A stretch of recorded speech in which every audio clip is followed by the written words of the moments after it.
Hallo, liebe Anti-Aging-Enthusiasten! Willkommen zurück zu einer weiteren fundierten und im Ergebnis spannenden Wirksamkeitsanalyse. Und damit direkt zur Leitfrage: Wie wirksam sind verschiedene gesunde Bakterienstämme als Nahrungsergänzung im Anti-Aging-Bereich gemäß seriöser Studien an gesunden Erwachsenen? Genau diese Frage klären wir in diesem Video, ausschließlich auf Basis der aktuellen belastbaren Humanforschung. Vorerkrankte Tiermodelle, Zellkulturen und theoretische Wirkannahmen gehören bewusst nicht zur Bewertung, weil sie allenfalls nur schwache Indizien liefern. Mehr dazu erfährst du in meinem letzten Video mit dem Titel Anti-Aging-Pillen – Wirksamkeit richtig prüfen. Nach einem knappen Steckbrief erstens tauchen wir direkt in die Humanliteratur ein, auf Basis von Meta-Analysen, systematischen Reviews und randomisierten kontrollierten Studien. Erstens Steckbrief.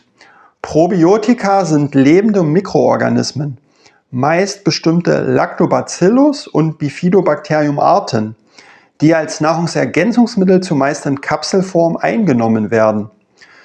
Die Präparate bestehen also aus einer Mischung aus mehreren gesunden Bakterienstämmen, in der Regel zwischen etwa 3 bis 25 verschiedenen, je nach Hersteller.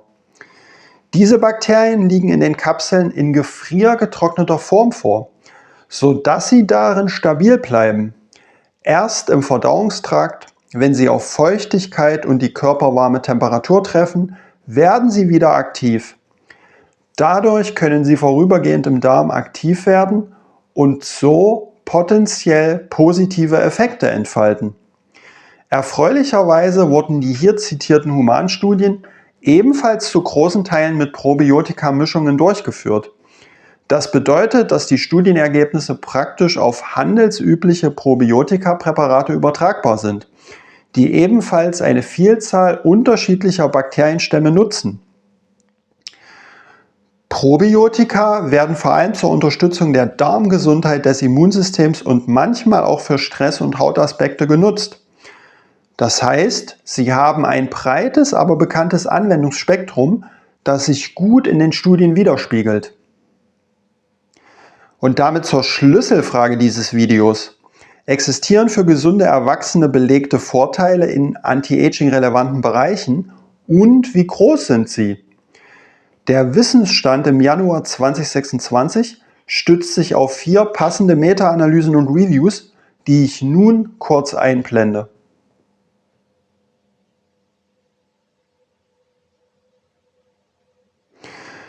Und noch ein wichtiger Rahmen: Probiotika wirken primär über den Darm.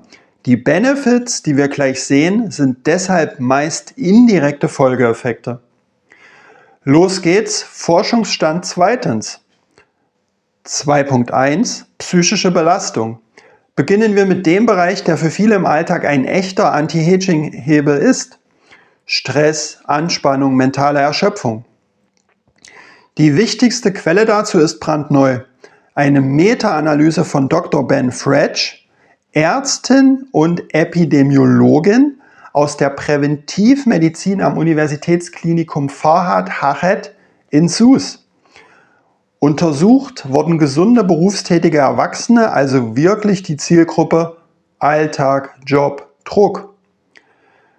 Insgesamt flossen 12 randomisierte kontrollierte Studien mit 3.350 Personen ein. Die Autoren berichten, dass sich die eingeschlossenen Studien in Stämmen, Dosierungen und Dauer teils deutlich unterschieden. Das Ergebnis ist für ein Lifestyle-Thema durchaus positiv, aber nicht spektakulär. Depressions-, Angst- und Stresssymptome verbesserten sich gering, aber statistisch messbar.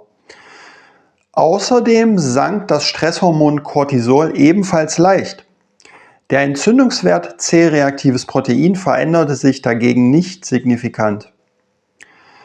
Wichtig für alle, die sich auch für Schlafqualität interessieren: Das Team um Dr. Ben Fretch konnte diesen Aspekt in der Meta-Analyse nicht bewerten, weil es zu diesem Thema schlicht nicht genug randomisierte Humanstudien gibt.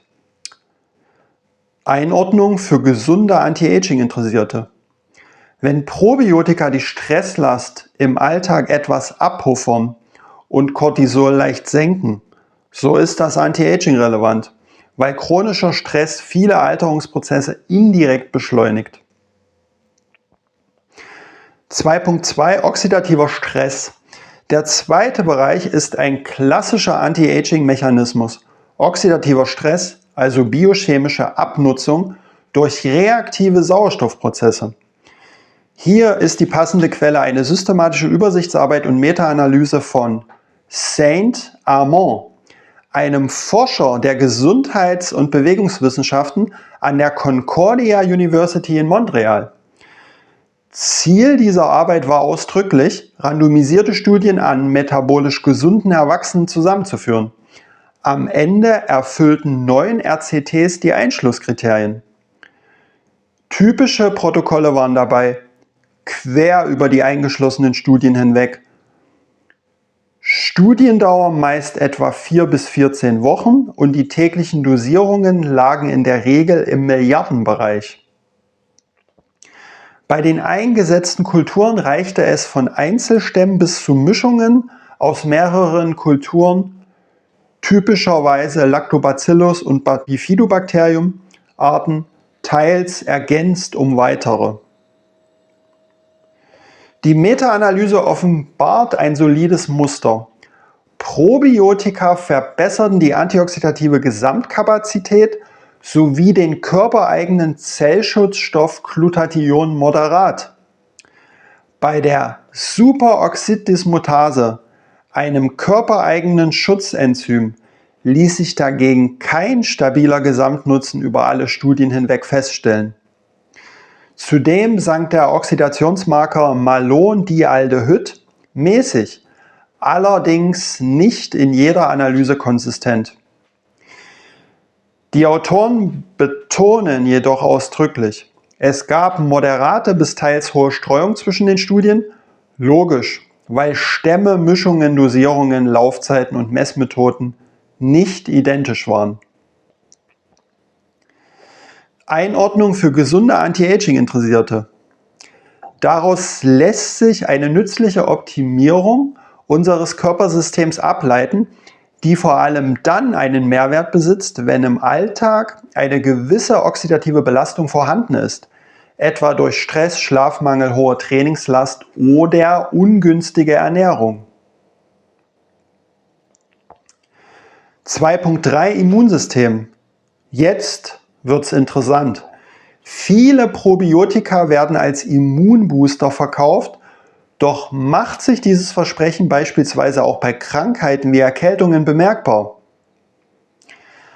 Darauf gibt eine systematische Übersichtsarbeit und Meta-Analyse von Dr. Karolina Wagowska, Ernährungswissenschaftlerin an der Poznan University of Life Science, Antwort. Die Leitfrage ist angenehm praxisnah. Verändern Probiotika bei gesunden Athleten Atemwegsinfekte, also Häufigkeit, Dauer oder Schwere? Typische Protokolle waren dabei quer über die eingeschlossenen RCTs hinweg, Studiendauer von einigen Wochen bis mehreren Monaten, häufig im Bereich 4 bis 20 Wochen. Dosierungen insgesamt sehr supplement-typisch, von einigen 100 Millionen bis zu mehreren Dutzend Milliarden koloniebildenden Einheiten pro Tag. Beteiligte Kulturen, teils Einzelstämme, teils Mischungen, häufig aus Lactobacillus und/oder Bifidobacterium-Arten. Was sagen die Resultate? Anzahl der Infekte und Infektdauer, kein stabiler Rückgang. Aber die Gesamtschwere der Symptome fiel moderat geringer aus. Also, wenn man sich einen Infekt einhandelt, verläuft er tendenziell milder. Was bedeutet das für gesunde Anti-Aging-Interessierte? Ein milderer Verlauf von Infekten führt direkt zu weniger Entzündung und reduziert den oxidativen Stress im Körper. Indirekt bedeutet das, dass der Körper mehr Ressourcen für gesunde Ernährung, regelmäßige Bewegung und eine bessere Schlafqualität übrig hat. Somit kann die geringere Belastung innerhalb gelegentlicher Infekte letztlich zur Verlangsamung des Alterungsprozesses beitragen und den Anti-Aging-Lebensstil nachhaltig unterstützen. 2.4 Trainingsbedingte Entzündung. Entzündung gilt als ein wesentlicher Alterungstreiber. Die Meta-Analyse des taiwanesischen Expertenteams um Yi-Ting Guo von der Taipei Medical University untersuchte, ob Probiotika-Supplements bei gesunden Athleten messbar Immun- und Entzündungsmarker verändern, also Blut- und Speichelwerte, die typischerweise rund um harte Trainingsbelastung schwanken. Insgesamt flossen 9 randomisierte Studien ein. Typische Protokolle waren dabei, quer über die eingeschlossenen Studien hinweg. Studiendauer überwiegend mehrere Wochen, häufig grob 4 bis 12 Wochen. Dosierungen überwiegend im Milliardenbereich pro Tag. Praktisch die typische Größenordnung handelsüblicher Präparate. Verabreichung überwiegend Mehrstammprobiotika. Verabreicht als Kapseln, Pulversticks, Sachets. In einzelnen Studien auch als standardisierte probiotische Zubereitung in Trinkform. Befunde: Probiotika verschoben das Entzündungsprofil bei gesunden Athleten punktuell. Der proentzündliche Bodenstoff Tumornekrosefaktor Alpha sank im Durchschnitt leicht, während der Entzündungswert C-reaktives Protein weitgehend unverändert blieb. Bei weiteren Entzündungsmarkern waren die Ergebnisse uneinheitlich. Einordnung für Anti-Aging-Interessierte. Insgesamt spricht dies für eine leicht gedämpfte Entzündungsreaktion nach harter Belastung und kann die Regeneration indirekt begünstigen. Dieser Umstand ist Anti-Aging relevant, weil häufige Entzündungsspitzen langfristig zur biologischen Abnutzung beitragen können. Drittens, Fazit. Zur Orientierung blende ich euch wie gewohnt ein Kurzfazit ein, direkt abgeleitet aus den 4 Meta-Analysen und Reviews.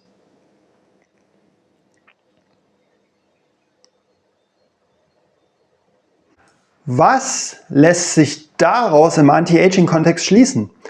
Alles in allem kommen Probiotika unserer Gesundheit und damit unserem Alterungsprozess als milde Allrounder zugute. Es ist als wahrscheinlich zu betrachten, dass die künftige Forschung noch weitere ergänzende positive Wirkungen bei gesunden Erwachsenen feststellt. Aufgrund der üblichen Forschungslücken in Bezug auf direkte Messgrößen der biologischen Alterung, wie epigenetische Uhren, Telomerlänge oder Frailty-Indizes, lassen sich im Januar 2026 noch keine Angaben machen, ob Probiotika möglicherweise auch den Prozess der biologischen Verjüngung unterstützen. Damit ordne ich Probiotika im Rahmen meines ABC-Schemas in Kategorie C ein. Solide Humanevidenz in mehreren Anti-Aging-relevanten Feldern bei Gesunden. Probiotika wurden in den eingeschlossenen Humanstudien insgesamt gut vertragen. Möglich sind anfangs leichte Magen-Darm-Effekte wie Blähungen oder Bauchkrummeln, meist vorübergehend. Übrigens, ich persönlich nehme Multistamm-Probiotika mit 23 Stämmen seit 3 Jahren täglich ein und kann die obigen Forschungsergebnisse, die wahrnehmbar sind, bestätigen. Für mich gehören sie daher längst zur täglichen Supplement-Routine und ich möchte sie keinesfalls mehr missen. Mit ihrer täglichen Einnahme und dem Verzicht auf alle künstlichen Süßstoffe sind bei mir, bei ansonsten gleicher Lebensführung, sogar 5 verschiedene jahrzehntelange Allergien verschwunden. Kaum zu glauben, aber wahr. Das dazugehörige Merkblatt zum Selbsttest findest du wie immer in der Videobeschreibung zum Download. Schreib mir in die Kommentare, welche Erfahrungen hast du selbst schon gemacht und welches Supplement soll als nächstes analysiert werden. Wie ihr sicherlich wisst, Likes und Abos helfen dem Kanal ungemein, damit diese Verbraucherschutzanalysen noch mehr Menschen erreichen und diese bislang vollständig unentgeltliche Arbeit fortgesetzt werden kann. In diesem Sinne, let's get younger, not older. Mille grazie fürs entgegengebrachte Vertrauen und Zuschauen. Bis zum nächsten Video, euer Mika Young.